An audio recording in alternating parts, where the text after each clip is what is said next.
Hi guys! Welcome back po ulit sa aking YouTube channel, Ate Ju TV. Magandang araw po or magandang umaga po sa inyong lahat. For today's video, kami po pala ni Mr. ay pupunta ng Malabon. Mamamalengke po tayo ng isda guys kasi may order po kami sa Martes na 20 pieces na tilapia. Kaya po, tara po samahan niyo po kami, pupunta po tayo ng Malabon. Dito po sa Manila, yung Malabon, yun yung bilihan ng mga isda na mura. Kaya po, tara po, samahan niyo po kami. Kasama ko po si Mr. at andito po pala kami sa aming tindahan. Ayan po. Time check po pala is 3:30 na po ng madaling araw.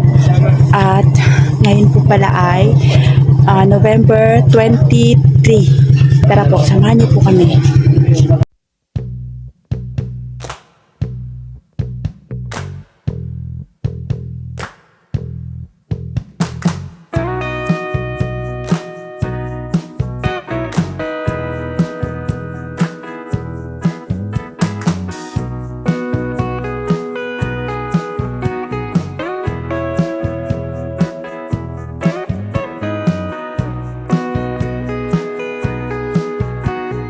So na guys, nakabili na pala ako ng isda. Nakabili na ako ng 9 kilos na bangus, tapos 7 kilos na tilapia. Bili pa tayo dito guys ng mga seafood. Hanap tayo dito guys ng hipon. Magkano po? 20 na, 20.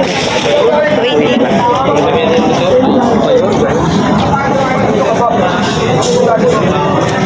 Alin din yung akin?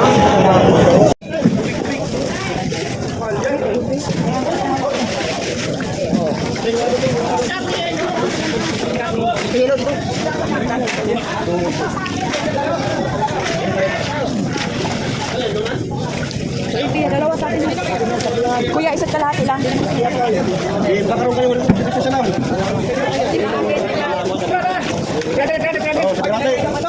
Isa't kalahati.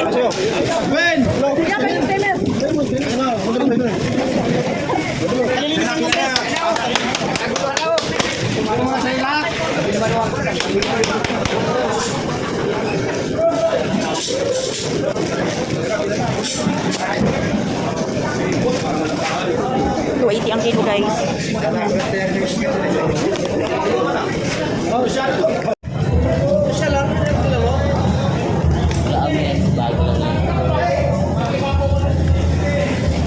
Paano nga ka? May lagayan pala ako dito.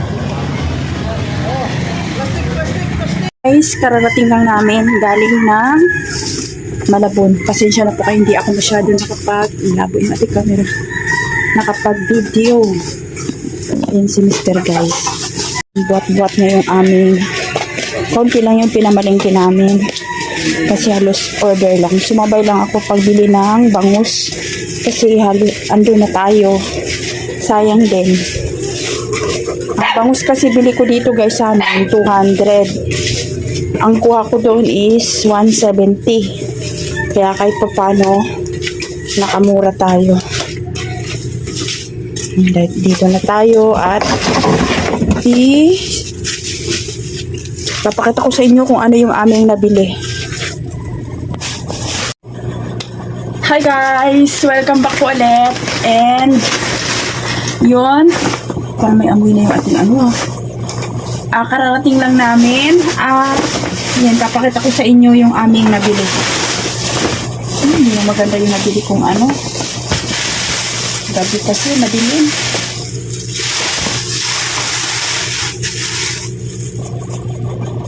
Ayan yung nakabili ako guys ng hindi na masyado. Nakabili ako ng crabs. Ayan siya, 200 ang kilo. Bumili ako ng 1 kilo. Hindi tayo doon Ayan siya guys Hindi masyadong fresh yung iba.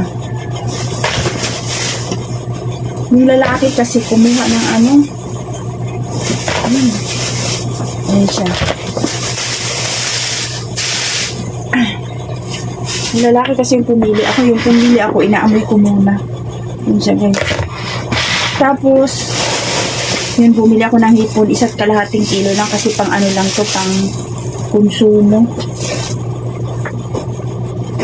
Yun, nabili natin. At yung hipon medyo mura yung nabili ko kasi yun nga, nakita nyo maraming bumibili kanina kasi sila lang yung mura. 280 ang kilo guys ng ating nabili na hipon. Ayan siya. Di siya ganun kalaki, katamtaman lang, pero so 280 okay na to. Ayan siya guys, 280 ang kilo. 1.5 kilo yung aking binili. Tapos hinalas tayo dun sa crab natin. Binili kong crab, hindi na maganda, piliin ko na lang yan. Pumili kasi yung mama. Pakita ko sa inyo.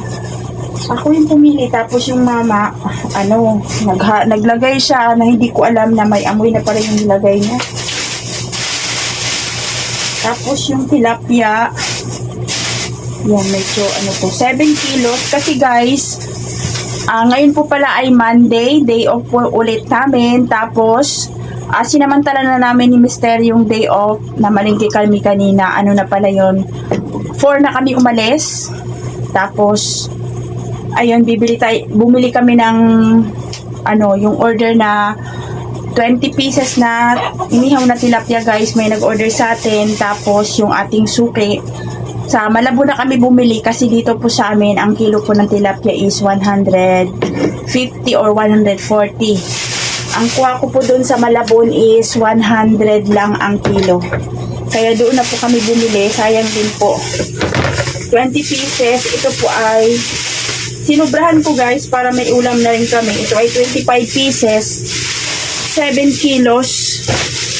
Ito yung itsura niya guys. Yung order kasi ng customer, ayaw niya ng masyadong malaki kaya katamtaman lang yung binili ko. Ayan po siya. 100 ang kilo.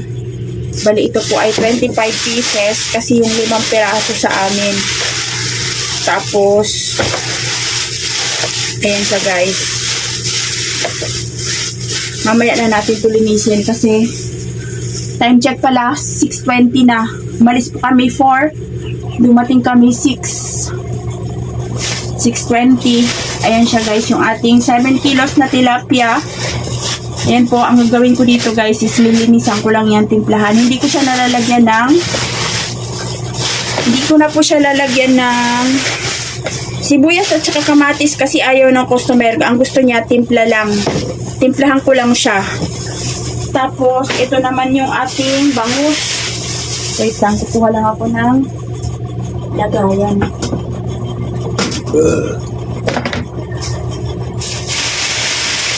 Yung bangus ay mamaya din, matulog muna ako at mamaya pagkagising, pag nakapagpahinga na tayo, i-boneless natin to.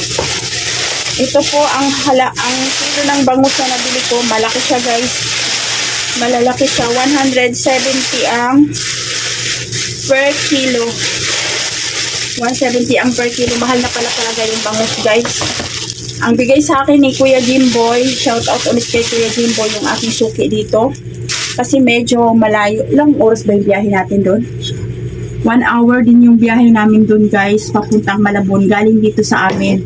Kaya, sayang din yung oras, lalo pat marami tayong ginagawa. Kaya, dito sa amin, meron akong suki na doon namimili. Halos kung ano lang yung kuha niya doon sa Malabon. Ganon din yung binigay niya sa akin. Bigay niya sa akin na kilo. Kaya shout out kay Kuya Jimboy. Thank you Kuya Jimboy. Ito po siya guys, ganito kalaki. 170 ang bigay sa akin doon sa Malabon.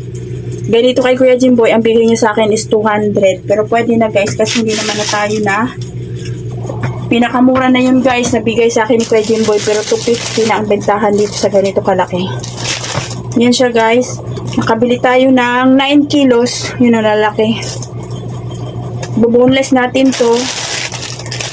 Ayan, tiyagaan lang talaga guys sa pag-ihaw-ihaw kasi kung dito tayo mamili sa retail, hindi sa bagsakan ng isda, mahal na ang kuha at saka hindi pa tayo sigurado kung sakto ang kilo. Eto guys, pag bumibili ka sa Malabon, nagpapasobra sila ng kalahating kilo. Ito po ay 9.5 pero ang bilang po dito nila ay 9 kilos lang. Kasi kasama pa yung banyera. Ayan po, 2, 4, 6, 8, 10, 15 pieces. Sa 9 kilos po natin na bangus, 15 pieces po siya ang laman. Ganito kalaki, mga kalahating kilo po siguro yung, halos kulang-kulang kalahating kilo po siguro to yung isang peraso. I-boneless po natin to mamaya, pahinga muna tayo. 15 or 16? 16 pieces pala guys. May napakatagong isa. Nagkano yan? 1,530. 1,530 yung bili natin dito is 170 ang kilo. 9 kilos. Tapos yung ating hipon, ayan siya guys, so yung ating hipon. Fresh pa. Mura na ang kilo na kasi dito sa amin is, ang 1/4 is 100. 500 na ang kilo nito dito sa amin. 100 ang 1/4, so bali 500 ang kilo. Pag dito na sa amin retail, doon 280 lang. Kaya malaking kamurahan pag doon tayo bumili. Eto, dito ako nadali, oh. May amoy na siya guys, yung iba may amoy na. 200 ang bili ko na kilo, pero hindi na siya maganda. Dapat po sa tubig. Pipiliin na lang natin, lilinisin na lang natin. Hindi na siya maganda talaga. Kanina kasi pinili ko yung iba, yung mama, dumampot siya. Hindi ko alam na yung dinampot niya, hindi na maganda. Pinasok niya sa plastic. Tinulungan niya ako, pero hindi ko alam. Yung tinulong pala niya sa akin, yung nilagay niya, hindi na maganda. Tapos, ayun guys, yung ating nabili na seafoods. Ayun, pakita ko sa inyo. Hindi ko natatanggalin yung... Eto, sa Martes pa to. Ilagay muna natin sa freezer. Yan siya guys, yung ating na whole or na pamalengke na mga seafoods. Hindi na ako bumili ng scallop. Bibili sana ako. Sabi ko, wag na lang. Eto guys, yung ating nabili na bangus, 9 kilos. Yan yung ating ibo-boneless. Siguro pag ganito kalaki guys, ang bentahan namin 220 pag boneless na. Templado na guys. Pag ganito, 220 ang kilo. Yung ating hipon, pang konsumo lang natin to guys, or pang kain lang. 1.5 kilo lang yung binili ko. Kasi pagkakataon na guys, pagka doon mura talaga ang mga seafoods. Ito, 200 ang kilo yung ating crab, or ano bang tawag dito? Lambay. Ano tawag dito?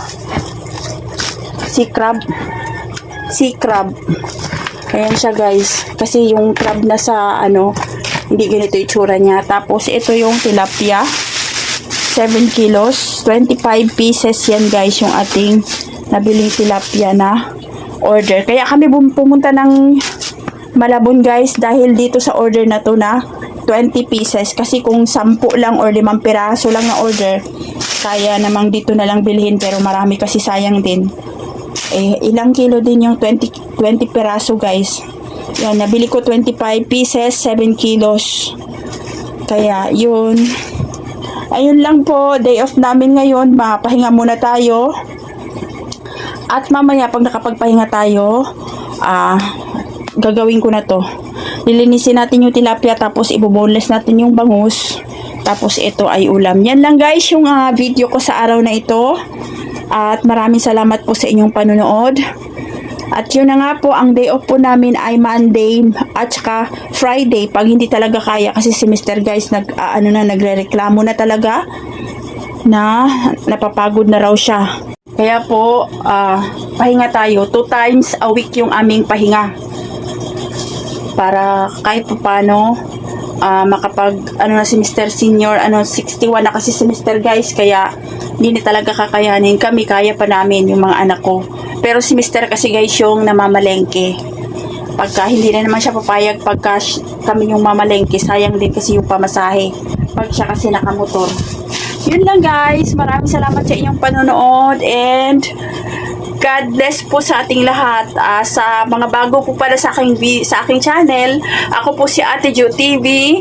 At sinishare ko po sa inyo yung aming mga ginagawang pag-iihaw-ihaw, o yung aming bread and butter guys, yung pag-iihaw-ihaw. Pakicheck nyo po dyan sa aking YouTube channel. Sinishare ko po kung ano po yung ginagawa ko sa aking mga ihaw-ihaw, sa aking mga sauce, sa aking pagtitimpla. Nandyan po lahat, may mga videos po ako. Yun lang po, God bless po sa ating lahat, and please like and share po sa aking mga video, and please subscribe na rin po kung nagugustuhan nyo po yung aking mga videos. and click the notification bell para ma-update po kayo sa lahat ng video na aking gagawin. Yun lang po, and God bless po sa ating lahat. Hi guys, bago po pala i-end yung aking video, i-share ko lang sa inyo yung aking ginawa sa aming nabili ng mga seafoods. Ayan po, sinasabi ko sa inyo, yung crab po na yan medyo may amoy na, kaya nilinis ko po siya ng maigi, tapos pinili ko po yung may amoy, tinapon ko na. Ayan po, gagawa po ako ng boiled seafoods, tapos yan po yung ginawa ko, pinakulo ko lang yung crab. Inuna ko yung crab guys, niluto ko muna siya kasi para sigurado tayo na hindi siya lalong mangangamoy, kaya niluto ko na. Pagkatapos po, naglagay po ako ng ground black pepper at saka luya, tapos konting asin. Isusunod ko po dyan yung ating, pakuluin ko muna yan guys. Tapos sabay sinunod ko na po yung ating mais na nakaslice. Ayan po, nilagay ko na, ipakulo lang natin yan ng mga 3 minutes. Pagkatapos po nyan guys, ay hanguin po natin siya. Tapos po, ayan na po, hinango ko na siya at nilagay ko na dyan kasama sa ating crab na na-boil kanina. Ayan po, minadali ko lang siya kasi talagang yung crab ay hindi na talaga maganda yung aming nabili, pero okay pa rin naman siya guys. Masarap pa rin. Babawiin na lang natin siya sa sauce. Tapos sinunod ko dyan yung ating hipon. Yan, kumuha ako ng mga 3/4 po yata yan. Binlance ko siya. Pagkatapos natin na-blanch yung mais, ay sinunod ko yung hipon. Kasi madali lang po yung hipon. Kaya saglit lang po, mga 3 minutes lang. Hinango ko na siya. Nilagay ko siya sa isang platter. Pagkatapos, ayan na po yung ating seafoods. Hindi po yan kompleto guys. Bali, hipon lang yan, crabs, saka mais. Tapos nagisa ako dyan para sa ating sauce. Nagisa ako ng sibuyas, tapos naglagay ako ng butter, tapos nilagay ko rin po yung garlic. Ayan, gisa-gisa lang hanggang sa mag-golden brown yung ating mga sangkap. Tapos nilagay ko po yung ating ground black pepper. Gisa-gisa lang guys. Pagkatapos po ay naglagay din po ako dyan ng paprika powder. Pagkatapos po, mix-mix lang natin. Sinunod ko po dyan yung ating buko juice na konti na natira. Nilagyan ko po siya ng buko juice, tapos Sprite. Yun po yung pinaka sabaw niya. Pagkatapos po naglagay po ako ng 2 sachet na oyster sauce guys. Yun po yung ating pampalasa sa ating sauce. Pagkatapos po mix-mix lang natin. Naglagay din po ako ng Cajun seasoning guys, para sa ating boiled seafoods po. Tapos mix-mix lang natin. Pagkatapos po naglagay din po ako ng garlic powder. Halo-halo lang. Pagkatapos din po naglagay po ako diyan ng cornstarch para lumapot po yung ating sauce. Tapos ayan po, mix-mix po natin. Naglagay din po ako ng chili or yung siling labuyo kung wala po tayong hot sauce. Siling labuyo po yung aking ginamit. Tapos ayan na po, ibubuhos lang po natin yung ating ginawang sauce dyan sa ating na-boiled na mga seafoods. Ayan lang po guys, napakasarap niya. Ayan lang po yung aking boiled na seafoods. Ayan, thank you po sa inyong lahat. Dahil po sa inyong panonood, yan po, nakabili po ako ng mga seafoods na yan. Maraming salamat po, and yan po, God bless po ulit sa ating lahat.